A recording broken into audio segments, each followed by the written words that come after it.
दोस्तों, आपको श्री गोपाल नारसन का नमस्कार। D1 हिंदी चैनल में आपका स्वागत है। आज हम आपको मिलवाएंगे एक बहुमुखी प्रतिभा के धनी श्री सुभाष अग्रवाल साहब से। श्री सुभाष अग्रवाल जी जहां एजुकेशन के महारथी हैं, वहीं फिल्म क्षेत्र में भी आपका बहुत बड़ा योगदान है और आर्य समाज के आप के क्षेत्र में आपने बहुत बड़ा काम किया है। और अगर ये कहा जाए कि उत्तराखंड में आर्य समाज को लेकर के उनकी अलग जगाने वाला अगर कोई फिल्मी क्षेत्र में है तो डॉक्टर सुभाष अग्रवाल है।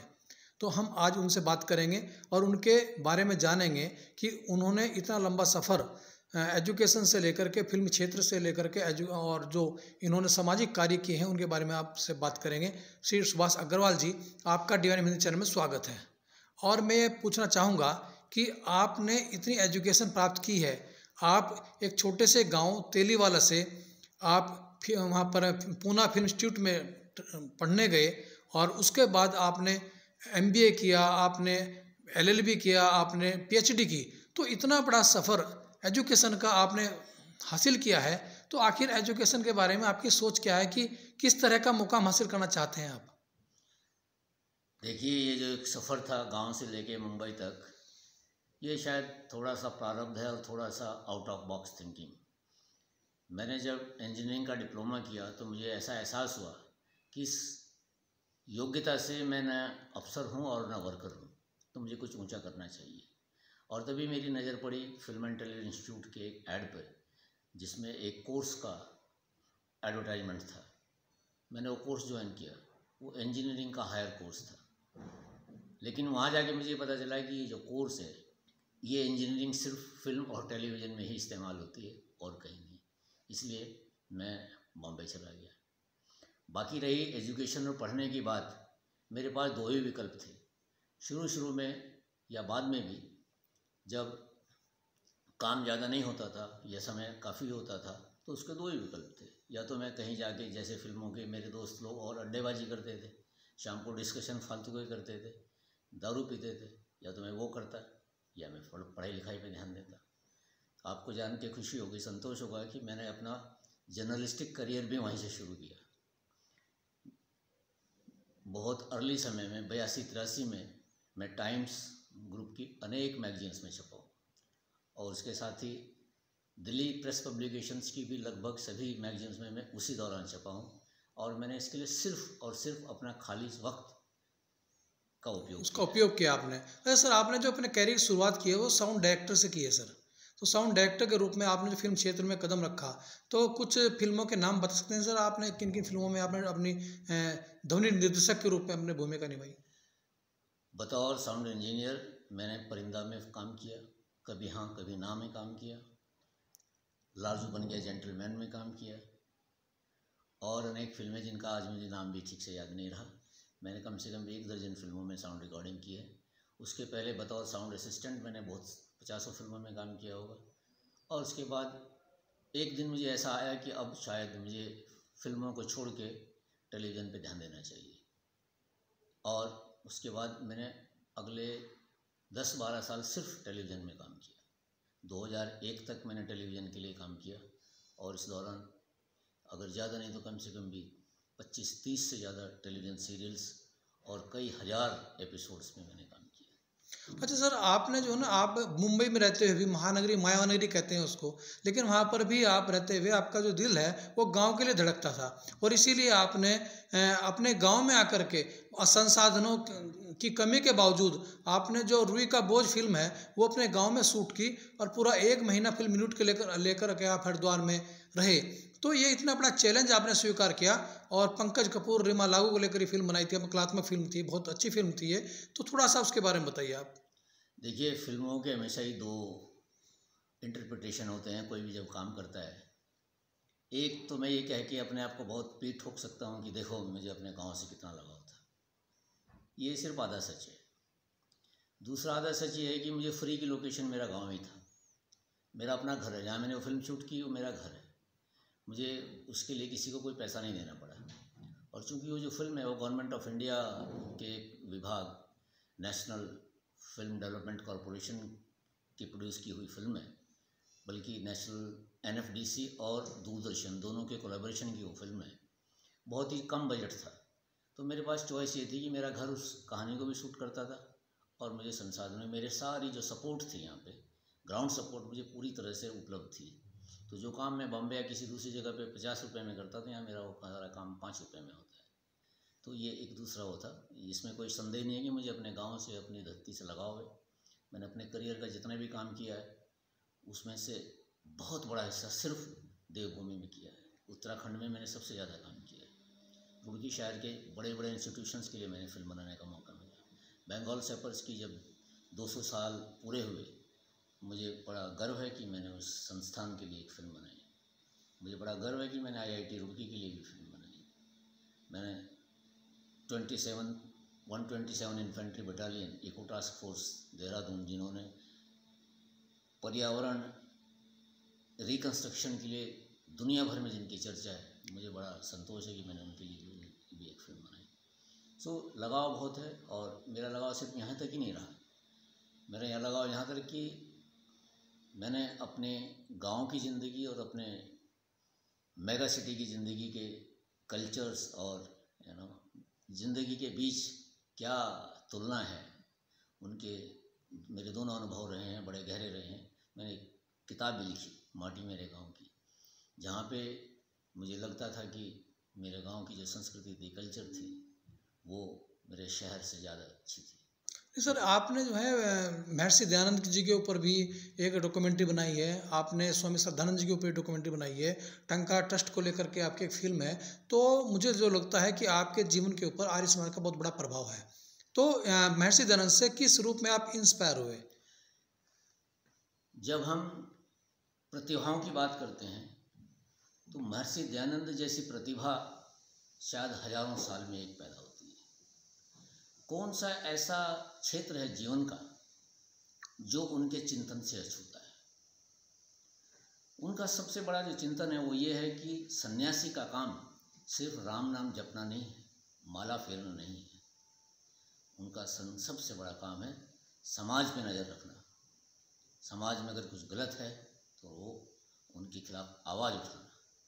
उन्होंने इस देश को राष्ट्र चेतना का जो हमारी सोच से ही गायब हो गई थी चीज़, उन्होंने हमारे नवयुवकों की चेतना में के दिमाग में फिर से उस चीज़ को स्थापित किया। और ये आपको जान के बड़ी संतोष होगा, खुशी होगी कि जितने भी क्रांतिकारी नवयुवक हुए हैं या जितने क्रांतिकारी जिनको बड़ी बड़ी सजाएं हुई, काला पानी हुई, उनमें से ज़्यादातर महर्षि दयानंद के सिद्धांतों को मानने वाले। अच्छा सर, ये जो आपने श्रीमद् भागवत गीता के ऊपर भी फिल्म बनाई है और कई सीरियल इसमें बनाए हैं, अभी 4 एपिसोड तो एक बना है, उससे पहले भी आपने श्रीमद् भागवत गीता को लेकर फिल्म बनाई है और उसमें बहुत अध्ययन भी करना पड़ता है और बेसिकली यूथ को लेकर का आपने ये फिल्में बनाई हैं। तो क्या आप सोचते श्रीमद् भागवत गीता के बारे में आप क्या सोचते हैं कि युवाओं को किस तरह से वो दिशा और दशा बदल सकते हैं युवाओं की? विद्वानों का ये मत है कि Gita is the first book of life management. Life management का बुक होने का मतलब ये है कि अगर ये दिशा नहीं बदल सकती तो फिर कौन बदल सकता है। और इसमें मनुष्य के जो डे टू डे जीवन है उसमें जो जिस भी समस्या से आदमी दो चार होता है, उन सब समस्याओं का उपाय है। हम अपने तनाव को कैसे कम कर सकते हैं? हाँ, सबसे पहली चीज़ वहाँ पे कारण भी है और वहाँ पे उपाय भी है। उदाहरण के लिए हम सबको गुस्सा आता है, उसमें सबसे पहले यही है कि गुस्सा आता क्यों है? गुस्सा इसलिए आता है कि हम कोई ना कोई हमारी अधूरी कामना होती है। और जब गुस्सा आता है तो फिर क्या होता है? फिर आपकी बुद्धि कुंद हो जाती है। जब आपको गुस्सा आता है आप कोई भी न सही फैसला कर सकते हैं और न कोई अच्छा काम कर सकते हैं। और ऐसा होता क्यों? ऐसा इसलिए होता है कि मनुष्य या तो खुद को या दूसरे को कर्ता समझते हैं, जबकि ऐसा है नहीं। करने वाला तो प्रभु है, परमात्मा है। नेचर के अधीन सब काम होते हैं। लेकिन हम ये कि मेरे कोई काम पूरा हो गया, माना हुआ, तो मैं करता हूँ। यदि मेरा काम कोई बनते बनते बिगड़ गया तो उसमें गोपाल नारसिंह जी जिम्मेदार है। देखो उन्होंने टांग अड़ा दी इसमें, गुस्सा आने का कारण। नहीं सर, एक कारण व्यर्थ का चिंतन भी तो है। नहीं, चिंतन तो देखिए, कहते हैं कि चिंतन के बिना संभव नहीं है। नहीं नहीं, व्यर्थ मनुष्य का का चिंतन दिमाग, सर। ये तो इसी गीता इसी चीज़ को आपको दे के आपको चैनलाइज करना है, आपके एनर्जीज। आपके पास विकल्प है, आप अच्छा भी कर सकते हैं, बुरा भी कर सकते हैं, लेकिन जब आप एक सही तरह के जीवन का दिनचर्या, सोच और एक सही लोगों की संगत करना शुरू कर देंगे तो उस दिन से आप व्यर्थ के चिंतन से दूर। अच्छा सर, आपके शोध का विषय रहा है महर्षि दयानंद की हिंदी पत्रकारिता और हिंदी भाषा में उनका योगदान। तो ये एक अलग विषय है और मुझे लगता है कि बहुत कम लोगों ने इस विषय पर काम किया होगा। आपने इस विषय में पीएचडी हासिल की है, तो थोड़ा सा बताएंगे कि महर्षि दयानंद का हिंदी पत्रकारिता और हिंदी भाषा में योगदान आखिर किस तरह से रहा है? महर्षि दयानंद का हिंदी भाषा को जो योगदान है वो सिर्फ अतुलनीय और अकथनीय है। हम उसको पूरी तरह से न किसी से तुलना कर सकते हैं और न उसका पूरी तरह से वर्णन कर सकते हैं। आज जिसे हम खड़ी बोली कहते हैं, जिसे हम मानक हिंदी भाषा कहते हैं, उसमें सबसे बड़ा काम महर्षि दयानंद का है। उससे पहले तक क्या है, हिंदी भाषा क्षेत्रीयता से प्रभावित थी। क्षेत्रीय शब्दों का, आंचलिक शब्दों का इस्तेमाल होता था। जिस शब्द का इस्तेमाल यहाँ रुड़की में कुछ और है, मुजफ्फरनगर में कुछ और है, देहरादून में कुछ और होगा, राजस्थान में कुछ और होगा, तो इस तरह से वो हमेशा ही गड़बड़ रहा। उन्होंने संस्कृत के धातुनिष्ठ शब्दों को हिंदी में इस्तेमाल किया और ऐसे विद्वानों का ये मत है कि कम से कम भी 90% से ज़्यादा शब्द जो आज हिंदी, मानक हिंदी में प्रचलन में है, वो महर्षि दयानंद के दिए हुए। न केवल इतना ही, उन्होंने हजारों शब्द नए पैदा किए और जितनी भी शैली हैं लेखन की, जिन्हें आज हम एक साहित्य का विद्यार्थी लेखन शैलियों के रूप में पढ़ता है, वो सारी शैली लेखन की महर्षि दयानंद के साहित्य में मिलती है। और बल्कि जो पहले मानक भी नहीं थी, आज उनको आधार बना के लोग बड़ा साहित्य की सृजना की है लोगों ने। अच्छा सर, एक आखिरी सवाल कि जो हमारे राष्ट्रपिता महात्मा गांधी हुए हैं, श्री मोहनदास करमचंद गांधी, उनको जो महात्मा की उपाधि है वो गुरुकुल कांगड़ी विश्वविद्यालय से मिली है। एक तरह से एक घटना हुई थी, उसमें उनको एक ये उपाधि, एक सम्मान दिया गया था, तो वो घटना के बारे थोड़ा बता सकते हैं आप? जो मुझे मेरी स्मृति कहती है, पढ़ने के दौरान मुझे पता चला कि जब महात्मा गांधी अफ्रीका में थे तो वो वहाँ पे चंदा इकट्ठा कर रहे थे। पूरे देश भर से, भारत से उनके पास चंदा इकट्ठा। गुरुकुल के ब्रह्मचारियों ने उस समय अपने खाने की मात्राओं, अपने खाद्य पदार्थों की मात्राओं में कमी करके, दूध को बचा के, और उस समय चीला में जो डैम बन रहा था, यहाँ पे मजदूरी कर करके 1500 रुपये बचाए थे और वो उन्हें वहाँ भेजे थे। जब उसके बाद महात्मा गांधी भारत आए तो उनकी इच्छा हुई कि यहाँ पे वो गुरुकुल आए, और जब गुरुकुल में आए तो स्वामी श्रद्धानंद उस समय यहाँ के अधिष्ठाता थे। उन्होंने अपने सीनियर स्टूडेंट्स को इकट्ठा किया और उनसे राय मांगी कि इतना बड़ा महापुरुष हमारे यहाँ आ रहे हैं, हम उन्हें संबोधन में क्या कहें, हमें उन्हें सम्मान पत्र देना है, उन्हें हमें क्या कहें। एक उस समय के बड़ी क्लास के एक छात्र श्री पंकज चतुर्वेदी, जो आज बेंगलोर में रहते हैं और संभवतः विश्व के सबसे वयोवृद्ध व्यक्ति हैं, लगभग 128-30 साल उम्र है उनकी आज। आप ये सोचिए कि 1915 में वो बीए के छात्र थे यहाँ, वो आज भी जीवित हैं। मुझे सौभाग्य मिला है उनसे बेंगलोर में मिलने का। मैंने उनसे एक घटना पूछी खुद, तो उन्होंने जो बयान दिया था वो मैं आपको नरेट कर रहा हूँ। उनका ये कहना था कि स्वामी जी ने, जिन्हें वो अक्सर छात्र उन्हें पिताजी कह के बुलाते थे, कि पिताजी ने सबको, जितने भी सीनियर क्लास के स्टूडेंट थे, सबको बुलाया, उनसे ये परामर्श किया। तो परामर्श ये था कि आर्य समाज का तो ये सिद्ध है कि सबको जो है महात्मा कहते हैं। जहाँ महापुरुषों के जो अच्छे लोग हैं उनको महात्मा कह के संबोधित करते हैं। आप भी महात्मा हैं, आपको भी लोग महात्मा कहते हैं, तो गांधी जी को भी हमें सम्मान पत्र महात्मा कहना चाहिए। अच्छा सर, आपने, मुझे जो जानकारी मिली है कि आप जब रुड़की ऊपर फिल्म बना रहे थे तो रुड़की विश्वविद्यालय के पुस्तकालय में आपको एक पुस्तक मिली और उसके माध्यम से ही पहली बार ये जानकारी मिली कि जो पहली बार देश में जो माल ढोने के लिए रेल चली थी वो 22 दिसंबर 1851 को चली थी। और वह उल्लेख आपने पहली बार उस पुस्तकालय में किताब को पढ़कर जानकारी हुई और वो फिर पूरे देश में ये मैसेज गया। तो ये उपलब्धि आपके माध्यम से मिली है, तो ये सच है कि आप उसके माध्यम से ये जानकारी मिली? देखिए, मैं ये कैसे कहूँ कि कोई चीज़ मेरे माध्यम से हुई, माध्यम तो ईश्वर है, मैं करने वाला तो वह है। मैं तो सिर्फ ये बता सकता हूँ कि वो हुआ कैसे।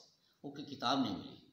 मैं बॉम्बे में एक पेपर निकलता है मिड डे नाम का। उस मिड डे में एक बहुत ही छोटा सा 1 इंच बाई 2 इंच का एक खबर छपी थी। उस खबर में लिखा था कि जब भारत में locomotives, railway engine, 3 railway engine आयात एक साथ किए गए थे, उनमें से 2 इंजनों को उस समय बॉम्बे में 2 नई रेलवे लाइनों पे काम हो रहा था। एक था बॉम्बे ठाणे रेलवे और एक था हार्बर रेलवे। बॉम्बे में एक बड़ी स्पेशलाइज रेलवे लाइन है जिसको हार्बर रेलवे कहा जाता है। वो पूरी एलिवेटेड रेलवे है। और 2 का तो मुझे पता, उसमें लिखा था, उसमें सिर्फ एक लाइन लिखी थी, तीसरे रेलवे इंजन को रुड़की भेजा गया। और मैं सूत्र को लेके यहाँ पे आया। मैंने बहुत पता करने की कोशिश की। तो एक रुड़की IIT में प्रोफेसर थे डॉक्टर कुलवंत मित्तल, KV मित्तल। उन्होंने रुड़की के इतिहास पे और थॉमसन कॉलेज के इतिहास पे 2 बड़ी बड़ी पुस्तकें लिखी, बड़े विद्वान पुरुष हैं। उन्होंने मुझे बताया कि यदि, उन्होंने कहा कि मेरे ज्ञान में ऐसा कुछ नहीं है, परंतु फिर भी यदि कुछ ऐसा है तो वो आपको हमारी लाइब्रेरी के रेफरेंस सेक्शन में मिलना चाहिए। क्यों मिलना चाहिए? वो इसलिए मिलना चाहिए कि जब ये कैनाल डिपार्टमेंट काम कर रहा था, उनकी अपनी एक बड़ी विशद लाइब्रेरी होती थी। और जब ये पूरा काम हो गया तो उस लाइब्रेरी को रुड़की यूनिवर्सिटी या थॉमसन कॉलेज उस समय की लाइब्रेरी में अमलगमेट कर दिया गया था, मिला दिया गया था। तो मैंने उस सूत्र को लेके, मैं उस समय के जो यहाँ के वाइस चांसलर साहब थे, मैं उनका नाम दिमाग में नहीं है, उस समय रुड़की यूनिवर्सिटी ख़त्म हो गया, IIT बनने की तरफ था, लेकिन वो आखिरी DV सिंह जी, DV सिंह साहब, and so nice of him, उन्होंने मुझे अपनी पूरी लाइब्रेरी को छानने की इजाज़त दी। और उनके रेफरेंस सेक्शन में मुझे उससे मिलते जुलते सारे रिकॉर्ड मिले थे। एक्विडक्ट रेलवे का उनका ड्राइंग्स, किस तरह की रेलवे लाइन थी, किस तरह का क्या था, सब चीज़ें उसमें वो जो मैंने अपनी फिल्म में इस्तेमाल की। उसके अलावा मुझे बड़ा सौभाग्य था कि मैं उसी समय बंगाल सेपर्स के लिए भी काम कर रहा था और ब्रिगेडियर मुखर्जी उस समय कमांडेंट थे। मैंने उनसे रिक्वेस्ट किया कि सर, इसमें बंगाल सेपर्स की बड़ी भूमिका रही है, तो आप उन वैगन्स को ढूंढवाइए। और नाइस ऑफ हिम अगेन कि उन्होंने पूरा जोर लगाया और वो जो ओरिजिनल वैगन है, ओरिजिनल वैगन, वो आज भी बंगाल सेपर्स के आर्काइव के सामने जो छोटा सा गार्डन है, वहाँ पे वो रखे हुए हैं। ये बहुत बड़ी बात है कि आप उसका माध्यम बने हैं। और निश्चित रूप से अगर इतिहास को खोजने की ललक हो तो मंजिल मिल जाती है, जैसा आपके माध्यम से हुआ। दीवान मेरे हिंद चैनल में बात करने के लिए आपका बहुत बहुत धन्यवाद। और आप कुछ कहना चाह रहे हैं, थोड़ा बताइए, आप बताइए। मैं ये कहना चाह रहा हूँ कि रुड़की शहर तो छोटा सा है, परंतु यहाँ के जो जिम्मेदार लोग हैं, एडमिनिस्ट्रेटर्स, राजनेता, यदि वो चाहें तो इस शहर को बहुत थोड़े समय में विश्व के मानचित्र पे ला सकते हैं। क्यों? यहाँ पे बहुत सारे अट्रैक्शन हैं जो यूनिक हैं अपने आप में। जैसे रुड़की यूनिवर्सिटी की लाइब्रेरी में इतने आकर्षक चीज़ें हैं जो दुनिया में बहुत कम जगहों पे। जैसे रुड़की यूनिवर्सिटी से या थॉमसन कॉलेज से दुनिया की पहली इंजीनियरिंग की छपी हुई पुस्तकों का चलन हुआ, जिसको ट्रीटाइजेज ऑफ रुड़की कहते हैं। रुड़की की लाइब्रेरी में शेक्सपियर साहब की, विलियम शेक्सपियर की जो सबसे पहला एडिशन था, कहते हैं कि उनकी सिर्फ 13 प्रतियां आज दुनिया भर में हैं। उनमें से एक लाइब्रेरी में सबसे पहले रेलवे के वैगन्स आज भी आपके यहाँ हैं। सो ये ऐसे बहुत सारी चीज़ें हैं। और इतना बड़ा वाटर फ्रंट जो है हमारा, जो एक हिस्ट्री के पुनरावलोकन के लिए इस्तेमाल हो सकता है सैलानियों के लिए, ये कि हम अपनी जो संभावनाएं हैं शहर में उनको पूरी तरह से निश्चित रूप से बस इच्छा शक्ति की आवश्यकता है तो हम इस रुड़की को विश्व स्तर पर, विश्व पटल पर जा सकते हैं और ये रुड़की का नाम बहुत गौरवान्वित हो सकता है। निश्चित रूप से आपको वो बधाई आपके इस प्रयास के लिए। और अगर मुंबई में बैठ कर के व्यक्ति रुड़की के बारे में सोच सकता है तो निश्चित रूप से रुड़की खूबसूरत है ही, और विलक्षण जो इसकी जो खूबियाँ हैं जो उनको हम उनका लोहा मानना ही चाहिए। डिवाइन मीर हिंदी चैनल में बात करने के लिए बहुत बहुत धन्यवाद। और यदि ये मित्रों ये वीडियो पसंद आया हो तो लाइक कीजिए, सब्सक्राइब कीजिए, शेयर कीजिए और मेरे साथ देखते हैं डिवाइन हिंदी चैनल। हम फिर किसी अन्य हस्ती के साथ फिर आपसे रूबरू कराएंगे। तब तक के लिए जय हिंद, जय भारत।